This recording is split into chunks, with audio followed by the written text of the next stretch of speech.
ได้เนาะคือบ่ชื่อใหม่นั่งไหมใหม่ก็ยืนได้กับพี่น้องอาจจะบุกกล้านั่งเลยงามพี่น้องเอ้ย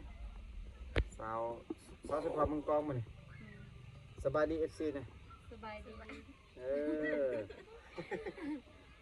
เราหนุ่มงามได้นี่ซื้อเราได้นี่มอมซื้อมอมสาวมอมเจ้าเด้ซื้อไหนเจ้าเด้อาลิงเฮ้ยสาวมอมสามสาว เฮ้ยพี่น้องกันบ่มอมพี่น้องเดียวกันเนาะเฮ้ยมอมลิงบ่งามเบิดสุคนเนาะสิน้องมีอาหารกินบ่อาหารแซ่บๆบ่สิน้องจังงามนี่บ่มีอาหารเนาะกินยังแต่ละมื้อบ่น้ำใหม่พวกน้องเขาด้วยบ่กินน้ำใหม่น้ำใหม่เบิดน้ำใหม่เบิดเลยพี่น้องเอ้ยกินข้าวเช้าหรือบ่สิน้องยังบ่ได้กินข้าวเช้าแค่โมงกินข้าวเช้าปกติอ่ะ10 โมง 11 โมง11 โมงเอาเที่ยงแล้วกันเนี่ยตอนนั้น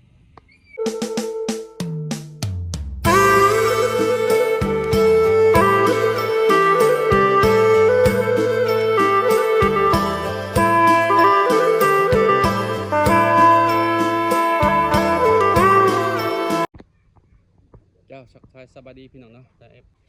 ตอนนี้เขามาในเจอน้องคนใหม่เนาะหรือว่านางเอกใหม่พี่น้องเอ้ยมันยังบ่ฮู้จักชื่อเนาะบ่ฮู้จักว่าชื่อน้องในใดเนาะเพราะว่าน้องทั้ง3เพราะว่าติดต่อมาหลายมื้อหลายวันแล้วทีมงานมาติดต่อเนาะแล้วก็หลังจากนั้นก็ทีมงานก็มาฮอดแล้วเนาะทั้ง3บ่าวผู้ไทยและบ่าวเทนมาและบ่าวไก่เนาะมาครบทีมพี่น้องเดี๋ยวสิมาล้มกับน้องว่านี่มันต่างก็จะมาหาน้องอยู่เงินอยู่ซ่านนะพี่น้องเลยเนาะกอดน้องกับห้องกามาแต่ซักเครื่องพี่น้องเนาะเพิ่นไปสั่งอยู่ห้วยหรือว่าอยู่นั่นเซ่พี่น้องเลยเพื่อสิได้มาเห็นน้องไหมน้องมีเวลามาอยู่นำครับพอแห้งพี่น้องเลย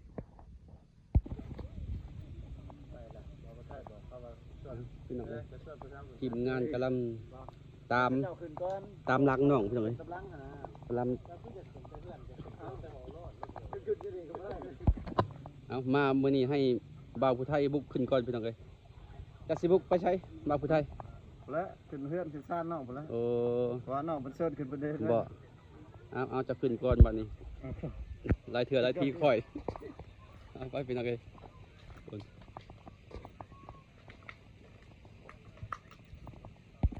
นี่พี่น้องเลยนี่เป็นเฮือนของน้องพี่น้องเลยเพราะว่ายังบ่ฮู้ชื่อเนาะทีมงานก็ยังบ่ฮู้ชื่อน้องแล้วมื้อนี้ทีมงานสิมาบุกขึ้นเฮือนน้องหรือว่ามาเยี่ยมยามถามข่าวหาน้องนี่แหละพี่น้องเอ้ยเนาะบ่ฮู้ว่าน้องสิเฮ็ดหยังอยู่เฮือนก็ยังบ่ฮู้จักปานใดเนาะจังได๋สิมาถามข่าวเรื่องราวเกี่ยวกับน้อง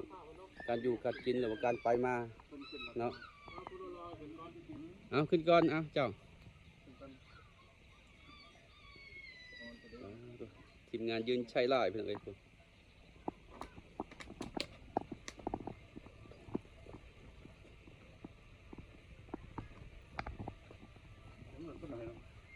นี่น้องวะ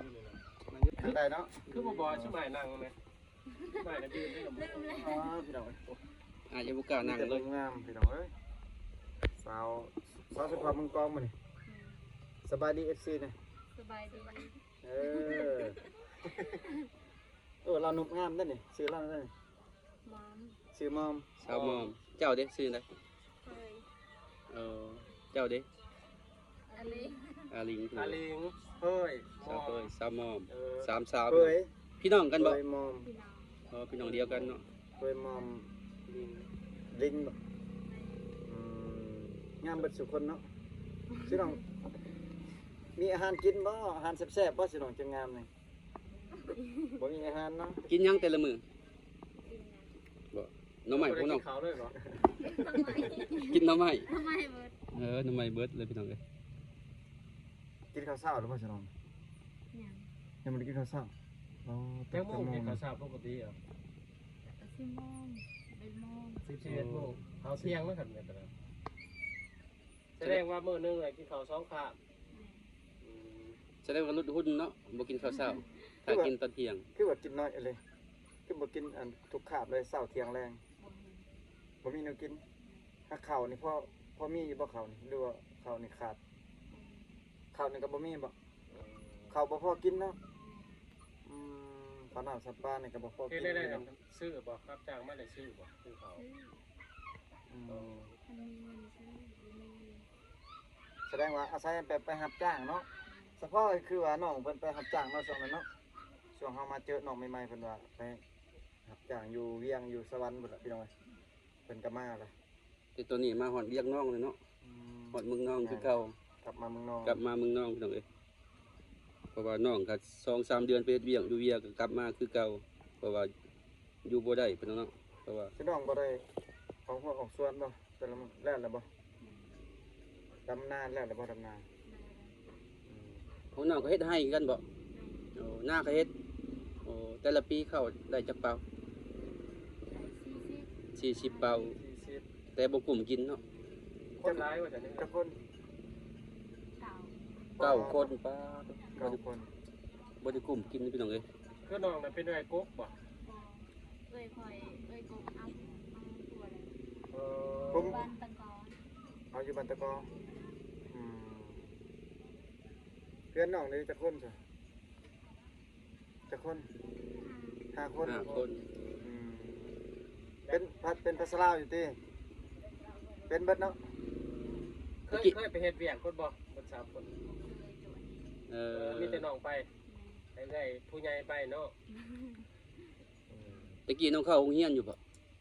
บ่เข้าน้องเด้ ซ้ำนี่ฉนองลมบ่าวลมเช้า เจ้าก็บ่เข้า ลมบ่าวบ่เลยบ่ฉนองซ้ำนี่ลมบ่าวบ่เลยบ่ลมได้แล้วเนาะซ้ำนี่เนาะเอาพัวนี่ถือว่าได้แล้วแม่นบ่ถ้าว่ามีคนมักถูกใจเนาะ ยังไม่ได้เอา ยังบ่อยากเอา ยังบ่อยากเอาแต่ว่าสามารถเอาได้แล้วแม่นบ่ คันปกติเอาได้เนาะ ต้อง แต่ว่า แบบล่มมันยังปกติได้เอาล่มบ่ล่มซื่อๆแบบบ่ทับทั้งกันเอาแต่งงานกันนะ ลงซื้อ เออ แต่น้องนี่ช่วงตอนนี้เนี่ยแม่นยังบ่ทันอยากเอาเนาะเพราะว่าย่านบ่กุมอยู่กุมกินนั่นแหละเนาะเพราะว่าเฮ็ดแล้วครอบครัวเฮาก็ทุกข์ยาก อยู่ดิแม่นๆพี่น้อง แม่นความน้องว่าแหล้วแต่ว่าปกติมันซ้ำนี่มันทางเขาเจ้านี่แม่นสามารถเอาพัวหรือว่าเอาลูกได้แล้วพี่น้องซ้ำ ปกติ12 13ปีเขาก็เอาแล้วเนาะก็เอาไว้เนาะคือน้องได้สั่นจักปีซั่นนะเดี๋ยว คนมักก็อายุ ยังตามหาอยู่บ่ ยังบ่มีคนมักตอนนี้เนาะคันมีแสดงว่าคันน้องมักเขานี่ก็ต้องได้เอาแล้วเนาะอืมแสดงว่ายังบ่เจอคนถูกใจ แสดงว่าตอนนี้ยังเลือกอยู่เนาะยังล้มอยู่ มีคนลง ย่านเลือกลายได้ต้องใช้นี่ สงสัยอยู่พี่น้องเอ้ย แบบน้องยังบ่อันมีคนถูกใจพี่น้องเอ้ยยังสอกล้มอยู่พี่น้อง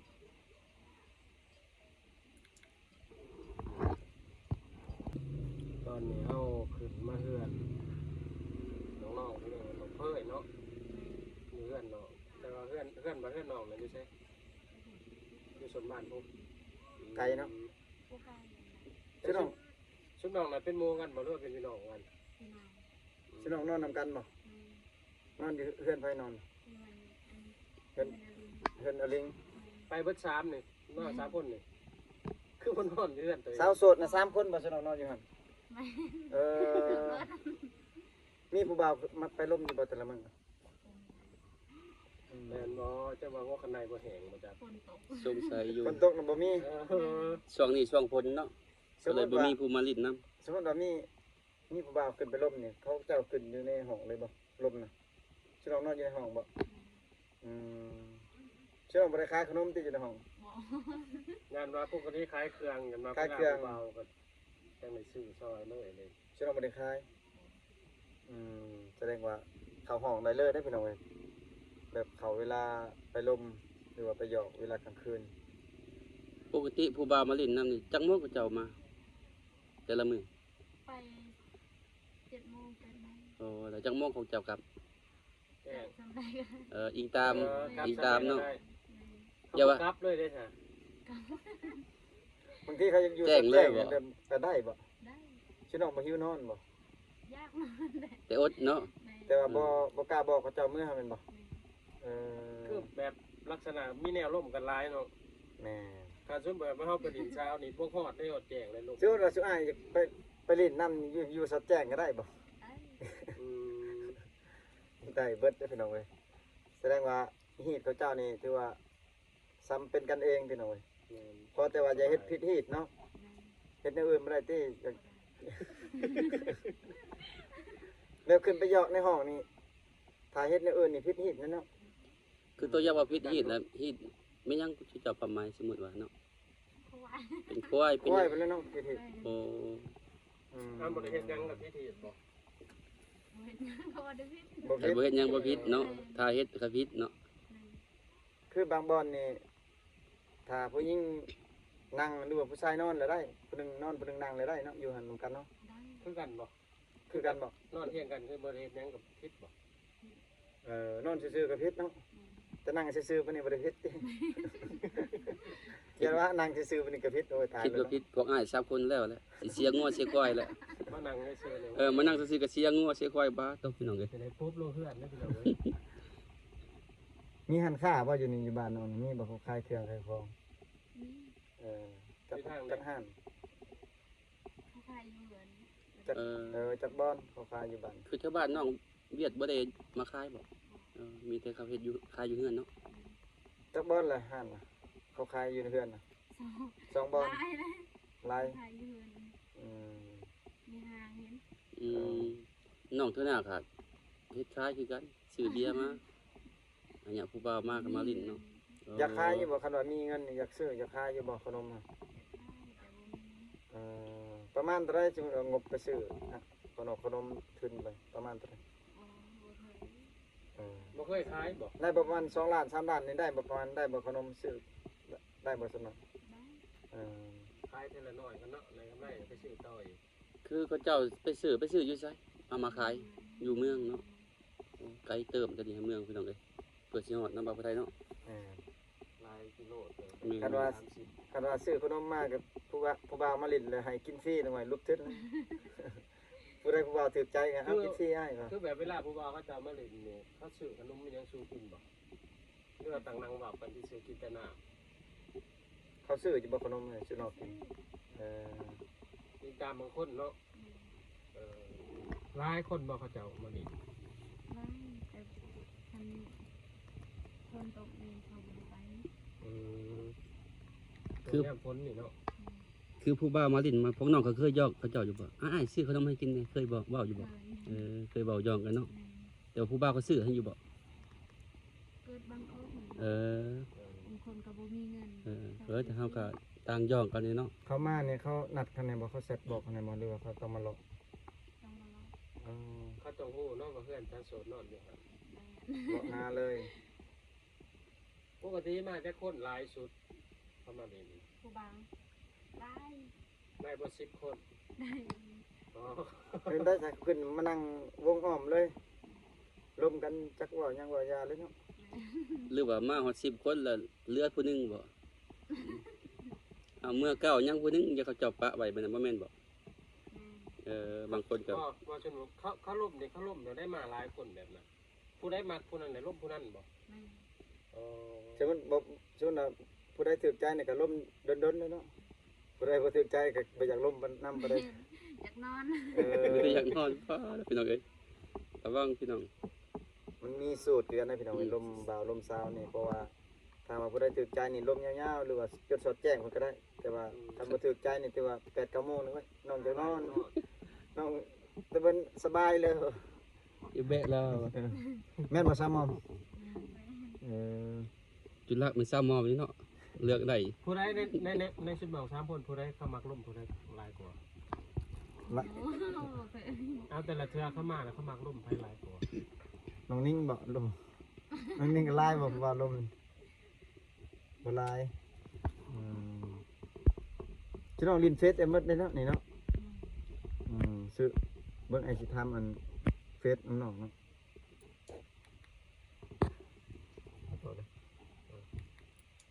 เอาเฟซน้องซื้อได้เลยเนาะซื้อเฟซน้องได้แต่ก่อน ภาษาอังกฤษ ภาษาอังกฤษบ่โอ้แสดงว่าบ่ฮู้เนาะผู้ใดตั้งให้ ห่านเขาบ อ อยู่ ก ห้านบ่พี่น้องเอ้ยถ้าผู้ใดสนใจหรือว่าจังได๋ก็เดี๋ยวทีมงานเฮาสิเอาให้เนาะซื้อเฟซน้องได้ซะน้องสามอมได้เลย เจ็บแล้วบ่จัง เจ็บแล้วบ่จำ เจ็บแล้วบ่จำ แสดงว่าถือเขาทิ่มมาหลายเทื่อแล้วนี่เจ็บบ่จำจักเทื่อ เคยอกหัก เคยว่าหักหลายเทื่อบ่น้อง แต่บ่ยอม เคย แต่บ่ยอมถอยบ่ บ่เจ็บเพิ่น บ่ ว่า เจ็บจักเทื่อเพิ่นว่า เออ แล้วบ่จำภาษาไทยเนาะ เจ็บแล้วบ่จำซื้อเฟซน้องเลยซะ บ้านนอก เจ็บ เลย แล้วไหม เจ็บแล้วไง เจ็บแล้วไงโอ้ แสดงว่าเจ็บแฮงอีหลีเนาะ เจ็บแล้วไง แบบนี้แต่ผมเจ็ พี่ บ น้องเอ้ยมีแต่เจ็บกับเจ็บ มีแต่เป็นภาษาไทยพี่น้องเลย ใครมักหักคนใดก็สามารถทักหาได้พี่น้อง หรือว่าอยากช่วยอยากเหลือน้องเนาะ แม่น จะร้ายเป็นเขาซานอาหารแห่งเลย เขาน้ำสัตว์ปลาหรือว่าเป็นเงินเป็นคำพี่น้องที่ว่าอยากสนับสนุนน้องๆเนาะหรือว่าก็สามารถซัพพอร์ตน้องได้ ให้น้องซื้อเขาซื้อน้ำเนาะซื้อเสื้อซื้อผ้าพี่น้องหรือว่าเครื่องสมองสมา ของน้องชิน้องนั้นมีผ้าห่มลายบ่บ่มีผ้าห่มอีกจะพื้นนอนในวัน3 คน สองพื้นตัว บางคนควางแห้งดิจ้ะ มีบ่พัดลมอยู่หั่นบ่มีพัดลมเลย นอนแน่นอนเนาะ พี่ ใน น้อง แนววี่เอาบอกเขาแนววี่พี่น้องนอนในวัน3 คนเลยว่าผ้าห่มจะมี2 พื้นเป็นว่านะครับผ้าปูนอนได้นี่บอกกระเสียยังบนนอนนะเรามีนอนจับสารเลย นอนนิสาดเลยพี่น้องเอ้ย นอนในสระบ่เจ็บบ่หลัง เจ็บแต่อด เออ ลืมเคยเลยเนาะนอนแต่นอนจนไงพี่น้อง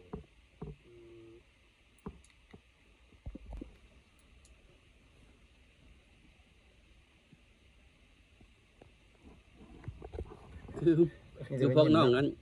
เฮ็ดนั่นบ่เฮ็ดส่วนมันอยู่บ่พวกน้องเฮ็ดกว้างอยู่บ่ จังบอลพี่น้องเฮ็ด กว้าง จักบอน บอลเดียว คือพวกน้องเฮ็ดพวกน้องจ้างบ่หรือเฮ็ดเอง คิดเอง เฮ็ดเองเนาะ แสดงว่าคล้ายมันแต่ละปีเป็นรายเติมบ่ ซื้อข้าวค่ายแล้วก็ซื้อข้าวแม่นบ่ คือว่าวนเวียนนี่เนาะมองกันเนาะ ไกลบ่ส่วนกับไห้ไกลบ่ตัวพี่น้อง เป็นได้ยางไป มีรถแต่ที่รถแต่บ่มีรถ รถก็บ่มีบ่อยู่เฮือนนี่ มีแต่รถจ้ะ รถจักรคันเดียว รถคันเดียว4 5 6คนเนาะ รถจักรคันเดียว เที่ยวคนกันอยู่กับอะไรเลยเนาะ พ่อแม่น้องนี่ออกสวนเบิดบ่เด้นี่ มันนี้ชุดบอกพรมันนี่เนาะ ใช่บ่มันนั่นไอ้เสร็จทามมันไปดำนาแล้วบ่ดำนาช่วยเขาเจ้าบ่ดำนาสิน้อง ดำหน้าคอยเอง จักให้ฮะ จะได้ว่าซิปไผ่ บ่ จักตา เก่า อยู่ทางไหนไปทางไหนฝากเซ่ แม่ โอ้พี่น้องเฮ็ดหน้าเลยหน้า ความเซ่อีกเนาะ ส่วนร้ายแม่นแหละเขตนี้เนาะเขาจะเฮ็ดมีไห้มีหน้าอยู่ฝากเซ่ คือน้องแก้วก็ยังอยู่ภาคเซ่คือกันน้องสาวแก้วน้องฮู้บ่ใกล้กันบ่ หน้าคอยกับหน้ามันซ้ำ แก้ กั กัน น ใกล้กันสิน้องเป็นหมู่กันบ่ เป็น เออ จัก เค กั ย น เห็น เนาะ มันแต้ม เคยเห็นกันอยู่ใช่เคยแบบผ่านๆกันนะแต่ว่าโมเมนต์ว่าถึงว่าโมเมนต์สนิทกันแห้งเนาะแต่ก็แจ็คตัวนั้นก็เจ้าแจ็คกันเลยแบบถามว่ามีผู้ใหญ่ก็เจ้าซอยเรือแบบคือชุดนองแบบไรยังลายที่สุดที่ว่าจำเป็น ตัวมันจำเป็นแบบบ่เอาตัวแนวมันใหญ่ก็ได้เนาะเอาแบบน้อยๆตัวมันจำเป็นตัวอย่างว่าอยากได้หยังอยากได้ข้าวบ่ตัวอย่างไง คิดไปเขา ก็ได้ข้าวกินเนาะเพราะว่าแต่ละเดือนบ่ได้กุ้มกินเนาะ อยากได้ข้าวหรือว่าเป็นเงินนั่นแหละแม่นบ่กันคือเป็นเงินเป็นข้าวก็ได้หรือว่าเนี่ยให้น้องเพิ่นไปซื้อเองเลย เป็นข้าวสารอาหารแห้งเนาะบ่ได้ ชื่อนั้นชื่ออยู่เมืองคนบอกใกล้เจอไปแต่เนาะบ้านน้องหาเมืองเนาะประมาณ30 กิโลคือว่าคนจะเป็นน้องๆกันลักๆกันเป็นเข่าพี่น้องถ้าไปหายเงินได้เอ้าบอก เอ้า ให้เงินก็แฮงดีเนาะ ไปซื้อข้าวคือเก่าเนาะ คือน้องเพิ่นว่าอยากได้งบมาซื้อขนมขายก็ดีคือกันพี่น้องถ้าว่าน้องผู้ช่วย 2-3 ล้านหรือว่า5,000 พอได้รายเก็บต่อไปพี่น้องเนาะ ก็ฝากเป็นครู รัวนี่ก็ได้ติ เอ้าพี่น้องเอ้ยหลังจากได้ถามน้องมาเนาะเพราะว่า เอ้า มาครั้งแรกมาถามน้องก็ถามข่าวน้องก็โดนเติบเลยพี่น้องเอ้ยทีมงานก็จนเหือแตกเหือแตนเลยพี่น้อง เอ้ย ได้ถามมาเกี่ยวกับวิถีชีวิตในบ้านน้องไปแหล้วเนาะเพราะว่าน้องกับมาแต่เฮ็ดเวียก2-3 เดือนเลย ครับ กลับมาแต่เวียงเพิ่นว่าแล้วมาอยู่บ้านคือเก่านี่แหละเนาะพี่น้องเอ้ยเอาเพราะฉะนั้นครับเราจะมาขอบิดคลิปเอาจังได๋เนาะเอาน้องบ๊ายบายอ้ายนี่ เอาเลย